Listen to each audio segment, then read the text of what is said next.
신앙 고백합니다. 전능하사 천지를 만드신 하나님 아버지를 내가 믿사오며 그 외아들 우리 주 예수 그리스도를 믿사오니 이는 성령으로 잉태하사 동정녀 마리아에게 낳으시고 본디오 빌라도에게 고난을 받으사 십자가에 못 박혀 죽으시고 장사한 지 사흘 만에 죽은 자 가운데에서 다시 살아나시며 하늘에 오르사 전능하신 하나님 우편에 앉아 계시다가 저리로서 산자와 죽은 자를 심판하러 오시리라. 성령을 믿사오며 거룩한 공예와 성도가 서로 교통하는 것과 죄를 사하여 주시는 것과 몸이 다시 사는 것과 영원히 사는 것을 믿사옵나이다. 아멘. 사랑의 주님, 이 주간 저희가 새벽 예배를 중단하고 각자 처소에서 하나님을 예배하다가 다시 100일간의 성경 여행을 시작하게 하심을 감사합니다. 오늘 3월 17일 화요일 날 이 아침에 저희들이 주의 말씀을 나눌 때에 말씀을 통해서 하나님 음성 듣게 하시고 이 어려움과 고난의 시간을 이겨내고 주님께 영 돌리는 복된 날 되게 하여 주옵소서. 부족한 종 주의 말씀을 전합니다. 주님이 원하시는 말씀만 전할 수 있도록 종의 입술과 마음 주장하여 주옵소서. 예수님의 이름으로 기도드립니다. 아멘. 여러분 각자 처소에서 함께 하나님 말씀을 나눌 텐데 믿음으로 이 말씀 함께 고백하시기 바랍니다. 예수님 안에서 나는 언제나 행복합니다. 예수님과 함께 기쁘고 즐겁게 삽니다. 비록 코로나19 바이러스 때문에 힘겨운 하루하루를 보내고 있지만 그래도 주님 생각하고 주님 때문에 기뻐하고 감사하는 우리 모두가 되기를 예수님의 이름으로 축원합니다. 오늘 100일간의 성경여행을 다시 시작하면서 46째 날 하나님 말씀 나누고자 합니다. 하나님 말씀은 사무엘하 19장 39절의 말씀입니다. 사무엘하 19장 39절의 말씀을 다 함께 읽겠습니다. 백성이 다 요단을 건너매 왕도 건너가서 왕이 바르실레에게 입을 맞추고 그에게 복을 비니 그가 자기 곳으로 돌아가니라. 아멘. 함께 읽은 말씀을 중심으로 귀환하는 다윗 같은 제목으로 피차의 은혜를 나누고자 합니다. 여러분, 부모가 죽으면 그 사람을 가리켜 고아라고 얘기합니다. 남편이 죽으면 과부라고 얘기하고 또 아내가 죽으면 호랍이라고 얘기합니다. 그런데 자식이 죽으면 자식의 죽음을 본 부모를 가리키는 말이 없습니다. 왜 그렇습니까? 그만큼 부모보다 먼저 자식 희생을 떠나면 그 슬픔은 말할 수가 없고 그 슬픔을 형용할 단어가 없기 때문입니다. 그렇기 때문에 한평생 살아갈 동안에 많은 죽음을 우리가 만나지만 적어도 자식이 앞서가는 경우는 없어야 된다는 것이 사람들의 공통적인 마음이 아니겠습니까? 하지만 오늘 말씀에 나오는 것처럼 다윗은 그토록 사랑하는 아들 압살롬을 떠나보냈습니다. 압살롬이 아버지 다윗을 믿지 못하고 의심하고 자신의 욕심 때문에 반역을 했습니다. 반역한 압살롬이었지만 그래도 아들이었기 때문에 다윗은 요압 장군에게 또 그의 신하들에게 압살롬을 살려달라고 부탁까지 했습니다. 하지만 요압은 압살롬을 살려낼 수가 없었습니다. 왜? 반란의 수교였기 때문입니다. 결국 요압은 다윗의 명을 어기고 압살롬을 죽입니다. 이 소식이 다윗에게 전해지고 다윗은 기만 깊은 비탄에 잠기고 말았습니다. 오늘 말씀은 그가 얼마나 큰 슬픔에 잠겼는지 그의 슬픔을 보여주고 있습니다. 하지만 다윗은 또한 아들을 잃은 아버지이기 전에 한 나라의 왕이기도 했습니다. 다시 정신을 차리고 사태를 수습하고 왕으로서 예루살렘에 귀환하는 내용이 오늘 본문의 말씀에 나오게 됩니다. 이 일련의 과정 속에서 다윗이 하나님 앞에 얼마나 신실하게 살았는지를 다시 한번 보여주고 한 인간으로서의 슬픔과 또 왕으로서의 위험을 보여주는 말씀이 오늘 성경 말씀의 내용입니다. 그렇다면 다윗이 어떻게 슬픔을 견뎌냈는지 그리고 어떻게 왕으로서 귀환하게 되는지 그 과정을 함께 보도록 하겠습니다. 먼저 1절로 8절 말씀에 보니 비탄에 잠긴 다윗을 볼 수가 있습니다. 1절로 4절 말씀을 함께 읽겠습니다. 어떤 사람이 요압에게 아뢰되 왕이 압살롬을 위하여 울며 슬퍼하나이다 하니 왕이 그 아들을 위하여 슬퍼한 다음이 그날의 백성들에게 들림에 그날의 승리가 모든 백성에게 슬픔이 된지라. 그날에 백성들이 싸움에 쫓겨 부끄러워 도망한 같이 가만히 성읍으로 들어가니라. 왕이 그의 얼굴을 가리고 큰 소리로 부르되 내 아들 압살롬아 압살롬아 내 아들아 내 아들아 하니, 아들을 떠나보낸 아버지의 극한 슬픔이 오늘 이 말씀에 나옵니다. 내 아들 압살롬아 압살롬아 내 아들아 내 아들아. 먼저 죽어간 아들의 이름을 불러가며 비탄에 잠긴 늙은 아버지의 모습을 이 성경은 우리에게 보여주고 있습니다. 그런데 이것이 아버지의 슬픔이었지만 압살롬을 죽이고 반란군을 진압한 백성들에게는 오히려 수치가 되고 부끄러움이 됐습니다. 분명히 전쟁에서 승리했는데, 반란을 진압했는데 왕이처럼 슬퍼하니 백성들은 그 승리의 기쁨을 만끽할 수가 없었고 그 승리의 기쁨을 나눌 수도 없었습니다. 오히려 패배한 것처럼 숨을 죽이고 궁안으로 들어가게 됩니다. 이와 같은 일련의 과정을 보고 선대에 나섰던 요압이 분노하고 다윗에게 진언을 하게 됩니다. 5절로 7절 말씀에 이처럼 말씀합니다. 요압이 집에 들어가서 왕께 말씀드리되, 왕께서 오늘 왕의 생명과 왕의 자녀의 생명과 처첩과 빈들의 생명을 구원한 모든 부하들의 얼굴을 부끄럽게 하시니, 이는 왕께서 미워하는 자는 사랑하시며 사랑하는 자는 미워하시고 오늘 지휘관들과 부하들을 멸시하심을 나타내심이라. 오늘 내가 깨달으니 만일 압살롬이 살고 오늘 우리가 다 죽었다면 왕이 마땅히 여기실 뻔하였나이다. 이제 곧 일어나 나가 왕의 부하들의 마음을 위로하여 말씀하옵소서. 내가 야훼를 두고 맹세하옵나니 왕이 만일 나가지 아니하시면 오늘 밤에 한 사람도 왕과 함께 머물지 아니할지라. 그리하면 그 화가 왕이 젊었을 때부터 지금까지 당하신 모든 화보다 더욱 심하리이다 하니. 요압은 분노해서 다윗왕에게 얘기를 하게 됩니다. 압살롬이 죽은 것 때문에 슬퍼하는 것은 이해하지만 너무 슬퍼하시고 이렇게 비탄에 잠기니 반란을 진압한 신하들과 백성들이 오히려 분노하고 왕을 미워할까 걱정이 된다는 겁니다. 즉, 아들이 죽은 아버지의 슬픔은 이해하지만 공과 사를 구분하라는 겁니다. 사적으로는 아버지지만 공적으로는 왕인데 그 나라의 운명을 뒤흔들었던 반역자들을 처단하고 승리했는데, 만약 슬픔에 잠겨 있으면 오히려 백성들이 그 화를 왕에게 돌릴 수가 있으니 왕으로서의 공적인 임무에 충실하라고 요압은 진언을 하게 됩니다. 결국 그 요압의 진언을 받아들였습니다. 다윗은 아들 잃은 아버지로서의 슬픔도 있었지만 언제까지 슬퍼할 수만은 없었고 다시 마음을 추스르고 왕으로서의 업무를 하게 됩니다. 8절 상반절 말씀에 이처럼 말씀하죠. 왕이 일어나 성문에 앉음에 어떤 사람이 모든 백성에게 말하되 왕이 문에 앉아 계신다 하니 모든 백성이 왕 앞으로 나아오니라. 압살롬의 반란을 진압하고 이제 다시금 정권이 굳건하게 서게 됩니다. 그리고 다윗이 슬픔을 딛고 다시금 백성들 앞에 섰을 때 비로소 백성들의 마음이 다윗 왕에게로 모아지는 과정을 보게 됩니다. 이렇게 마음을 추스린 다윗은 본격적으로 예루살렘으로 귀환해서 왕권을 강화하는 작업을 하게 됩니다. 그 말씀이 8절로 15절 말씀에 나옵니다. 다윗이 귀환을 준비하는 과정인데 먼저 백성들이 다윗 왕의 귀환을 촉구하게 됩니다. 8절로 10절 말씀을 읽겠습니다. 이스라엘은 이미 각기 장막으로 도망하였더라. 이스라엘 모든 지파 백성들이 변론하여 이르되 왕이 우리를 원수의 손에서 구원하여 내셨고 또 우리를 블레 사람들의 손에서 구원하셨으나 이제 압살롬을 피하여 그 땅에서 나가셨고 우리가 기름을 부어 우리를 다스리게 한 압살롬은 싸움에서 죽었거늘 이제 너희가 어찌하여 왕을 도로 모셔올 일에 잠잠하고 있느냐 하니라. 압살롬의 반란이 일어났을 때 대부분의 이스라엘 지파들은 압살롬 편에 서게 되었습니다.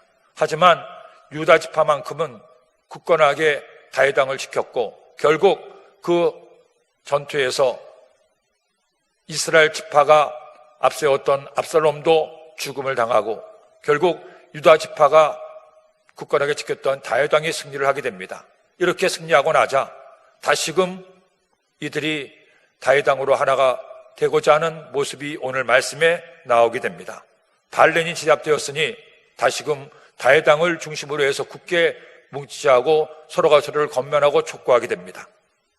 이런 여론이 형성되니까 다윗도 은밀하게 사람을 예루살렘으로 보내서 예루살렘에 있던 사독과 아비아달에게 자신을 귀환시키도록 촉구하도록 그렇게 여론을 만들게 합니다.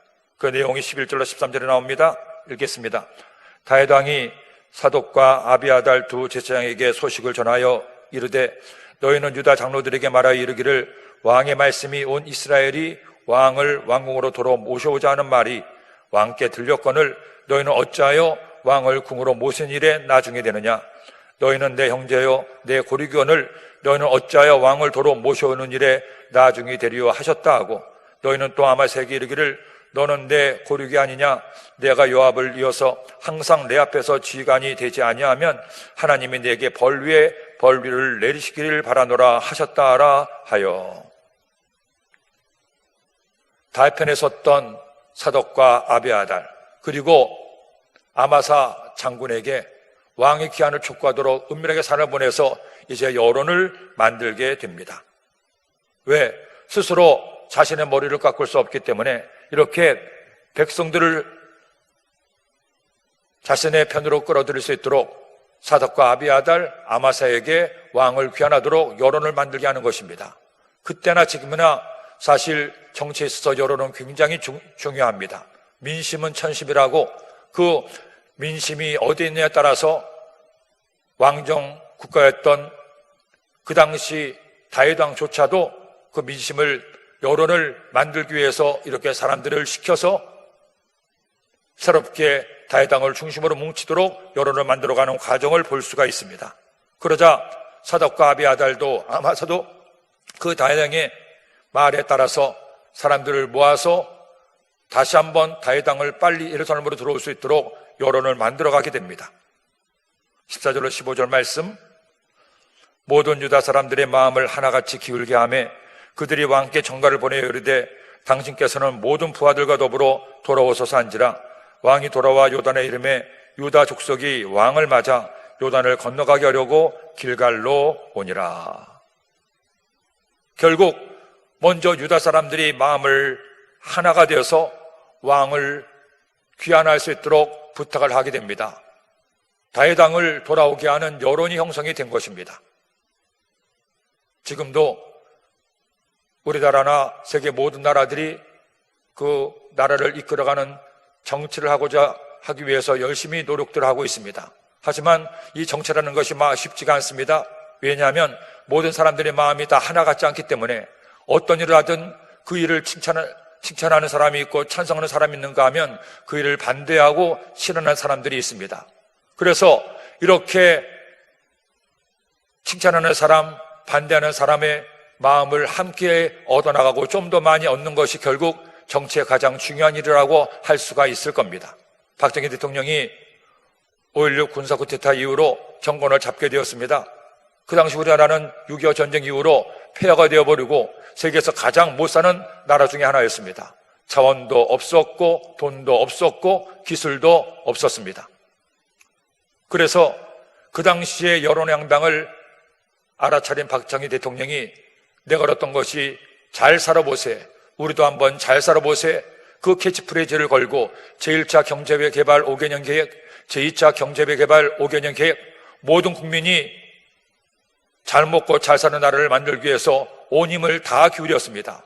경제성장이 그 정부의 가장 주된 정책이었습니다. 그만큼 그 당시 모든 국민들이 바라는 것은 먹고 사는 문제가 해결되는 것이었기 때문입니다.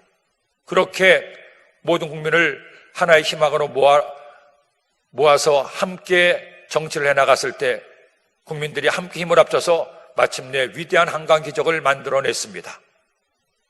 그렇게 여론의 향방을 잘 알고 경제 개발을 위해서 노력을 했을 때 우리나라는 비로소 먹고 사는 문제가 해결되고 이제 점점 경제가 부강해지기 시작했습니다.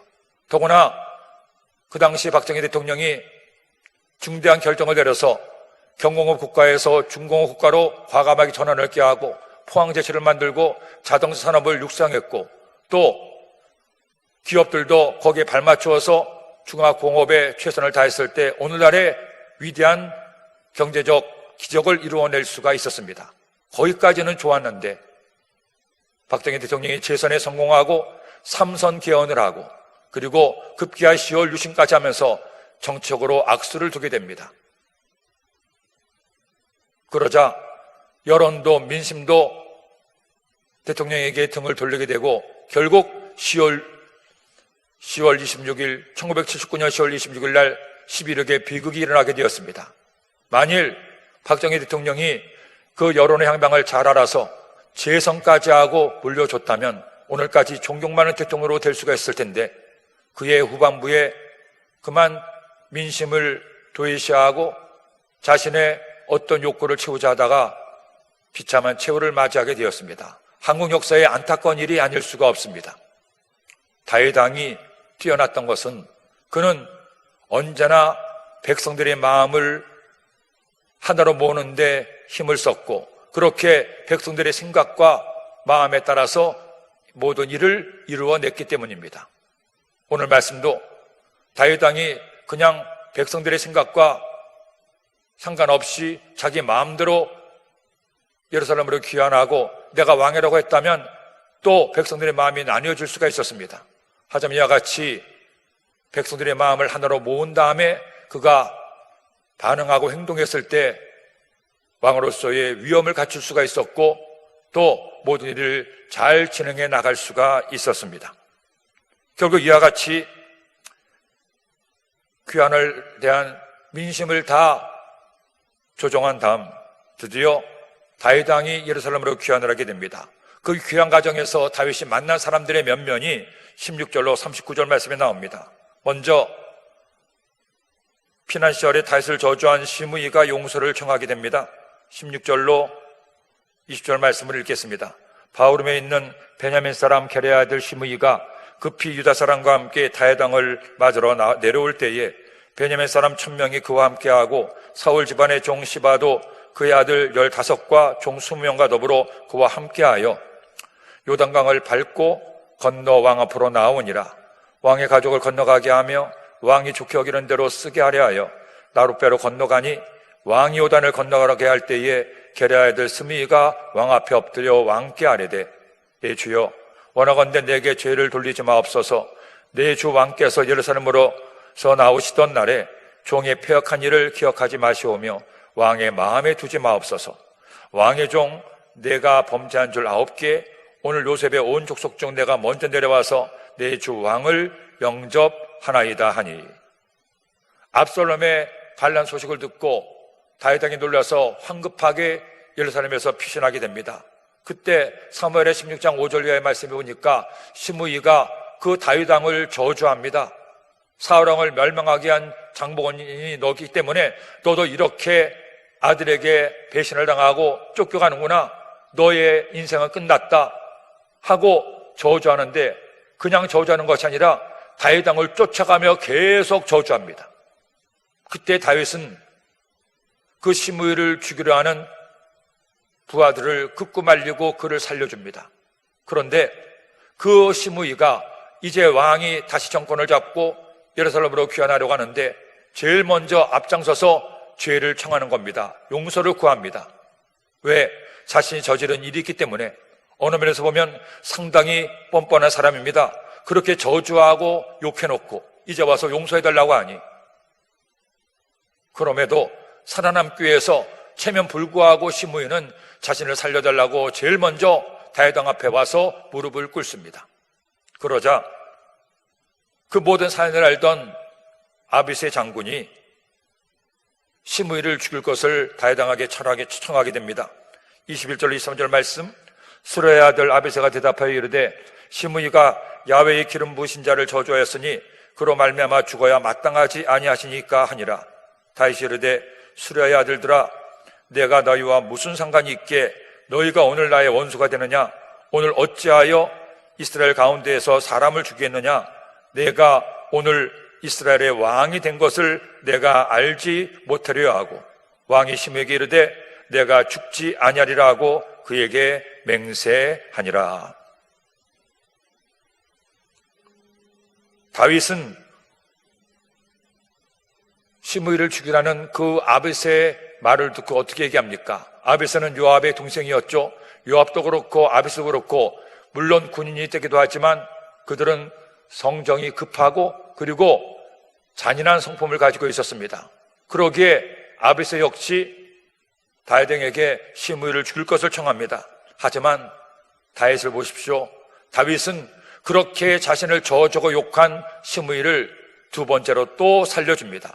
더구나 첫 번째는 급히 도망가고 쫓겨가던 신세였기 때문에 그럴 수도 있다고 하지만 이제는 반란을 진압하고 왕권을 다시금 세우게 되었습니다. 능히 그를 저주하고 모욕한 시므이를 죽일 만한 힘과 능력이 있었습니다. 그럼에도 오늘 이 말씀에서 다윗의 선함과 착함, 또 하나님 앞에 겸손한 모습을 보여줍니다. 시므이가 그토록 그를 모욕했을 때 사람들이 그를 죽이자고 했지만 다윗은 얘기했습니다. 아니다. 저 시므이의 저주 속에 하나님의 뜻이 있음을 우리가 알 수 있지 않겠느냐. 내가 하나님 앞에 범죄하고 하나님 보시기에 악을 행했기 때문에 저 시므이가 저렇게 저주하는 것이니 내버려 두라고 얘기했습니다. 그리고 이번에도 다시금 시므이를 용서하고 오히려 아비새를 책망하는 다윗을 보게 됩니다. 다윗이 하나님께 사랑을 받고 다윗이 이스라엘 나라의 왕이 되기까지 많은 승리의 조건, 성공의 조건들이 있었습니다. 하지만 여러 번 말씀드린 것처럼 이 다윗의 착함과 선함은 그의 평생에 계속 우리에게 큰 교훈을 주고 있습니다. 사울왕을 두 번씩이나 죽일 기회가 있었는데 그를 살려주었습니다. 요나단의 아들 무비보셋을 자신의 아들로 받아들이고 평생에 그를 돌보는 다윗. 이렇게 저주하고 욕한 시므이조차도 두 번씩이나 용서하고 심지어 맹세까지 하며 시므이를 살려주게 됩니다. 여러분, 우리가 그리스도인으로서 주님 믿으며 살아갈 동안에 꼭 기억해야 될 것이 있습니다. 다윗을 통해서 본받아야 될 것이 있습니다. 뭘 본받아야 됩니까? 다윗의 착함과 선함을, 그를 저주하고 욕하고 미워하던 시므이조차도 용서하는 다윗의 마음을 본받아야 됩니다. 만약 우리가 예수님 믿는다고 하면서도 믿지 않는 사람과 똑같이 나를 미워하는 자를 미워하고 나를 욕하는 자를 똑같이 욕하고 내게 시비를 거는 사람과 함께 시비를 걸고 싸우게 되면 믿지 않는 사람과 뭐가 다르겠습니까? 그렇기 때문에 예수님께서도 마태복음 5장 산상수훈의 말씀에서 우리에게 귀한 말씀을 주고 있습니다. 그 산상수훈의 말씀, 모든 말씀이 우리가 살아갈 동안에 꼭 지켜야 될 윤리와 하나님의 뜻을 알려주고 있는데 그 중에 가장 심한 부분 중에 하나가 마태복음 5장 44절 이하의 말씀입니다. 5장 44절에 보면 이처럼 말씀하죠. 나는 너희에게 이르노니 너희 원수를 사랑하며 너희를 박해하는 자를 위하여 기도하라. 원수를 사랑하고 너희를 박해하는 자를 위하여 기도하라고 말씀하고 있습니다. 우리가 예수님 믿으면서 이 말씀을 꼭 기억해야 됩니다. 그래서 우리도 나를 힘들게 하고 어렵게 하고 나에게 고통을 주는 그 원수가 있을 때 그를 함께 미워하고 함께 욕하고 함께 싸운다면 하나님이 기뻐하시는 그리스도인은 될 수가 없습니다. 오히려 주님의 사랑으로 그를 품어주고 그를 위해서 기도하면 하나님께서 다윗의 원수를 갚아주신 것처럼 우리의 원수도 갚아주시고 우리의 억울함을 풀어주시게 됩니다. 혹시나 지금 여러분의 마음속에 누군가를 미워하는 마음이 있습니까? 누구를 생각하면 분노가 치밀어 오르고 화가 나고 그가 망하고 그가 잘못되기를 원하고 있습니까? 그렇게 하지 마십시오. 그 미움이 나에게 덧치돼서 나를 넘어뜨리고 나를 더 힘들게 할 수가 있으니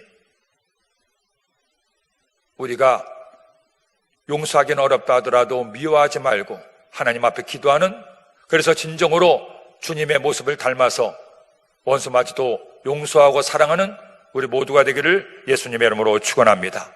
그 선한 모습이 다윗을 통해서 우리에게 교훈으로 주고 있는 겁니다. 이렇게 시므이를 용서하자 이번에 또 한 사람이 나옵니다. 무비보셋이었죠. 무비보셋이 다윗을 배반하지 않았다고 변명을 하게 됩니다.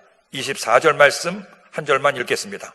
사울의 손자 무비보셋이 내려와 왕을 맞으니 그는 왕이 떠난 날부터 평안히 돌아오는 날까지 그의 발을 맵시내지 아니하며 그의 수염을 깎지 아니하며 옷을 빨지 아니하였더라. 다윗 왕이 황급하게 예루살렘에서 피신할 때 무이보셋의 시종 시바가 다윗에게 와서 무이보셋이 다윗 왕을 반역하고 압살롬이 왕이 된 것을 좋아하고 기뻐한다고 얘기했습니다. 무이보셋이 반역자가 되었다고 얘기하죠. 그런데 그 당시에는 다윗 왕이 알 길이 없었습니다. 하지만 이렇게 시바의 말로 반역자가 된 무이보셋은 그 상황을 듣고 왕에게 달려와서 얘기를 하는 겁니다. 왕이 무이보셋에게 네가 어찌해서 나와 함께 가지 않았냐고 물어보니까 제가 다리를 졸므로 나귀에 안장을 주어서 왕께 함께 가려고 했는데 내 종 시바가 나를 속였다는 겁니다. 그러니 왕의 뜻대로 한다고 처분을 맡기게 됩니다. 27절로 28절 말씀 읽겠습니다. 종인 나를 내 주 왕께 모함하였나이다.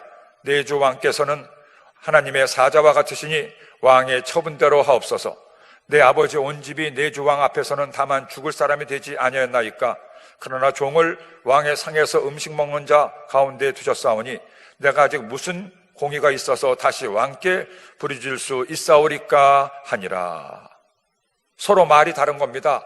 시바의 말이 다르고 무이보셋의 말이 다릅니다. 시바는 무이보셋이 왕을 반역했다고 얘기하고 무이보셋은 그것이 아니라 시바가 자신을 속이고 자신을 버리고 혼자 떠났다는 것이었습니다. 이렇게 되자 다윗은 진퇴양난에 빠지고 말았습니다. 시바 편을 들자니 무이보셋이 울고 무이보셋을 인정하자니 시바가 왕을 속이게 된 겁니다. 이때 여러분 또 한 번 다윗 왕의 선함과 지혜가 돋보이게 됩니다. 29절로 30절 말씀. 왕이 그에게 이르되 내가 어찌하여 또 내 일을 말하느냐. 내가 이르노니 너는 시바와 반을 나누라 하니 무이보셋이 왕께 아뢰되 내 주 왕께서 평안히 왕궁에 돌아오시게 되었으니 그로 그 전부를 차지하게 하옵소서 하니라. 무이보셋이 반역을 꾀했다고 시바가 얘기했습니다. 하지만 무이보셋은 자신은 결코 반역하지 않았다고 얘기합니다. 이때 다윗 왕이 어떤 결론을 내리게 됩니까? 시바의 손을 들어줍니까? 무이보셋의 손을 들어줍니까? 누가 잘했고 누가 못했다고 시시비비를 따집니까? 놀랍게도 오늘 말씀을 보니까 다윗은 시비를 가리지 않습니다. 시바가 옳은지 무이보셋이 옳은지 그것을 판결을 내지 않습니다. 왜? 지금 그에게 중요한 것은 판결을 내리고 시비를 따지면 한 사람은 죽고 한 사람만 살 수가 있기 때문입니다. 그래서 다윗은 그의 선함과 착함으로 두 사람을 다 살리는 방법을 택하게 됩니다. 무이보셋에 주었던 재산을 시바와 둘로 나누라는 겁니다. 그래서 두 사람 다 살리려는 다윗의 착함을 엿볼 수가 있습니다. 이러자 무이보셋도 거기에 반응합니다. 그러지 말고 왕이처럼 다시 사셨으니 나는 더 이상 바랄 것이 없습니다. 재산은 다 시바에게 주어도 좋습니다. 왕의 선함에 무이보셋도 이처럼 반응을 하게 된 것이었습니다. 결국 이런 다윗 왕의 지혜를 통해서 시바도 살고 무이보셋도 살아날 수가 있었습니다. 여러분, 하나님의 사람들은, 교회는 시비를 따지는 곳이 아닙니다. 판결을 내리는 곳이 아닙니다. 우리를 판단하고 시비를 따질 수 있는 분은 오직 하나님밖에 없습니다. 그러기에 예수님께서는 마태복음 7장 1절 말씀에도 우리에게 말씀하기를 비판하지 말라고 말씀합니다. 네가 남을 비판하면 너도 비판을 받게 될 것임을 알려주시고 있습니다. 그러니 여러분, 우리가 주님 믿으며 살면서 꼭 해야 될 일이 있습니다. 판단하고 비판하는 자가 아니라 용서하고 품어주는 여러분 되기를 예수님의 이름으로 축원합니다. 유명한 일화가 있지 않습니까? 세종대왕 시절에 훌륭한 정승이었던 황희정승이 있죠. 이 황희정승에게 어떤 농부가 와서 자신의 사상을 얘기합니다. 하면서 다른 농부가 그에게 큰 해를 끼쳤다고 얘기를 합니다. 그러자 네 말이 옳구나 얘기합니다. 그런데 그렇게 그 농부에게 해를 끼쳤다는 다른 농부가 와서 또 다른 말을 합니다. 그것이 아니라는 것이죠. 내 사정을 들어달라고 사정을 얘기합니다. 그러자 황희정승이 또 말하기를 그래 네 말도 옳다 얘기합니다. 그러자 양쪽에서 또 똑바로 시비를 풀어달라고 얘기를 합니다. 누구 말이 옳은지 얘기해달라고 얘기를 하자 또 하는 말이 너희들 말이 다 옳다고 얘기합니다. 그것은 그의 무단함을 얘기하는 것이 아니라 그의 너그러움을 우리에게 보여주는 한 예라고 할 수가 있을 겁니다. 때로는 시비를 가리는 것이 옳은 것만이 아닙니다. 더구나 남을 대할 때 있어서 언제나 양쪽 입장이 다르기 때문에 그 입장을 잘 헤아리고 오히려 우리가 서로를 하나 되게 하는, 서로가 잘 되게 하는 방법을 꾀하는 것이 더 옳다고 할 수가 있습니다. 그것이 하나님의 뜻이요 주님의 방법입니다. 다윗은 그렇게 모이보셋도 시바도 함께 살리게 됐습니다. 이번에는 바르실레를 다윗이 데려가려고 합니다. 바르실레는 이렇게 왕이 피난할 때 유일하게 그를 도왔던 노인이기도 했습니다. 31절로 33절 말씀 읽겠습니다. 길르앗 사람 바르실레가 왕이 요단을 건너가게 하려고 로글림에서 내려와 함께 요단에 이르니 바르실레는 매우 늙어 나이가 80세라 그는 큰 부자이므로 왕이 마나임에 머물 때에 그가 왕을 공개하였느니라. 왕이 바르실레에게 이르되 너는 나와 함께 건너가자. 예루살렘에서 내가 너를 공개하리라.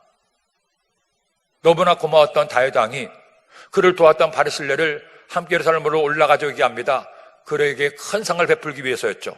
하지만 나이가 80이 된 바르실레는 다윗 왕께 감사하지만 동행은 거절하게 됩니다. 단 자신 대신 왕의 종 기맘이 있으니 기맘을 데려가라고 얘기하죠.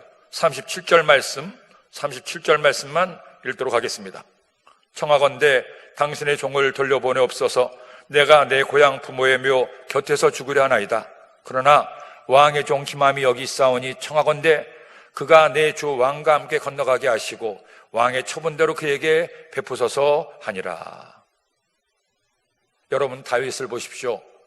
반란을 진압하고 예루살렘으로 귀환하는 과정 가운데 사람들을 만납니다. 헌데 그 만나는 사람들 가운데 그를 힘들게 하고 어렵게 했던 원한은 물에 다 쓸려버리고 그를 도와주었던 은혜는 돌에 새겨서 그 은혜에 보답하는 다윗을 만날 수가 있습니다. 우리가 주님 믿으며 살면서 많은 사람들을 대하게 되는데 우리가 어떻게 대하느냐, 사람들을 대하는 태도의 훌륭한 가르침을 다윗은 우리에게 주고 있습니다. 우리도 살면서 나를 도와준 사람이 있는가 하면 나를 힘들게 하고 나를 아프게 하고 해를 끼친 사람이 있습니다. 옛 말처럼 그 은혜는 돌에 새기고 그 원하는 물에 씻어버릴 때 우리의 마음도 평탄해지고 평안해지고 하나님이 기뻐하시는 삶을 살 수가 있습니다. 그렇지 않고 나를 도와주었던 은혜는 다 물에 씻겨 흘려버리고 그리고 나를 힘들게 했던 원한만 돌에 새기듯 새겨서 복수하려고 하면 그 사람의 삶은 평탄할 수가 없고 힘들 수밖에 없습니다. 그러니 우리도 살아갈 동안에 이렇게 선한 마음으로 베풀고 나누게 되기를 예수님의 이름으로 축원합니다. 이어서 40절로 43절 말씀에 유다와 이스라엘의 분쟁이 있게 됩니다. 유다 사람들이 전적으로 다윗 편에 서서 이렇게 다윗을 섬기게 되자 이스라엘 다른 지파가 불평하게 되죠. 40절로 41절 말씀 읽겠습니다. 왕이 길갈로 건너오고 기맘도 함께 건너오니 온 유다 백성과 이스라엘 백성의 절반이나 왕과 함께 건너니라. 온 이스라엘 사람이 왕께 나와 왕께 아뢰되 우리 형제 유다 사람들이 어찌 왕을 도둑하여 왕과 왕의 집안과 왕을 따르는 모든 사람을 인도하여 요단을 건너가게 하였나이까 하매. 다윗 왕이 유다 지파였고 또 유다 지파가 다윗을 옹이하니 다시 귀환할 때에도 유다 지파가 선봉에 서게 됩니다. 그러자 다른 지파들이 여기에 대해서 다른 이야기를 말하고 다윗에게 이처럼 왜 유다 사람만 좋아하느냐고 따지게 됩니다. 그러자 유다 사람도 42절 말씀을 보니 왕은 우리의 종친이고 우리와 함께한 지파 사람이니 우리가 돕는 것이 마땅하다 얘기합니다. 그러자 43절 말씀에도 이스라엘 사람들도 자신들의 지분을 강조합니다. 우리는 왕기대에서 10개의 지분을 가졌다. 함께 읽겠습니다. 이스라엘 사람이 유다 사람에게 대답하여 이르되 우리는 왕에 대하여 열 목사가 졌으니 다윗에게 대하여 너희보다 더 관계가 있거늘 너희가 어찌 우리를 멸시하여 우리 왕을 모셔오는 일에 먼저 우리와 의논하지 하였느냐 하나 유다 사람의 말이 이스라엘 사람의 말보다 더 강경하였더라. 사실은 다른 지파 사람들은 압살롬을 도와서 반역에 앞장섰던 사람이었습니다. 물론 다는 아니었겠죠. 다윗이 예루살렘에 쫓겨나 피신할 때는 돕지를 않았습니다. 유다 지파만이 도왔습니다. 헌데 막상 다시 다윗이 왕권을 강하게 되자 자신들의 지분을 요구하는 겁니다. 하지만 워낙 유다 지파가 똘똘 뭉쳐서 다윗을 옹이했기 때문에 이스라엘 지파 사람들의 말보다 유다 지파 사람들의 말이 더 강했다고 성경은 말씀하고 있습니다. 결국 이것이 우리가 내일 함께 나눌 세바의 반역 사건으로 이어지게 됩니다. 다윗 왕이 무사히 예루살렘을 교환했지만 백성들의 마음을 하나로 모으기까지는 시간이 필요했습니다. 우리도 살면서 나와 다른 생각과 의견을 가진 사람들이 있습니다. 그 사람들과 더불어 살기 위해서는 그 사람들의 말을 경청하고 그들의 마음도 풀어주는 과정이 필요합니다. 화평케 하는 것이 하나님이 기뻐하시는 일이고 서로 싸워 다투는 것이 하나님께서 원하시는 길이 아니기 때문입니다. 오늘 하루도 살아갈 동안에 다윗의 삶을 잘 돌아보고 우리도 판단을 하거나 비판하지 말고 용서하고 사랑하는 주님의 자녀들 되기를 예수님의 이름으로 축원합니다. 기도드립니다. 사랑해 주님 감사합니다. 오늘 2주 만에 다시금 하나님 말씀을 나누게 하시니 고맙습니다. 저희들 이 말씀을 통해서 하나님의 뜻을 분별하게 하시고 오늘 하루도 살아갈 동안에 주님의 말씀 본받아 화평케 하고 칭찬하고 격려하고 용서하고 사랑하고 나를 힘들게 하는 사람을 위하여 기도하는 하나님의 자녀들 되게 하여 주옵소서. 하나님께 귀한 예물 드리는 손길이 있으면 하나님께서 축복하여 주시고 하나님의 은혜와 축복이 저들의 삶에 충만하게 하여 주옵소서. 예수님의 이름으로 기도드립니다. 아멘.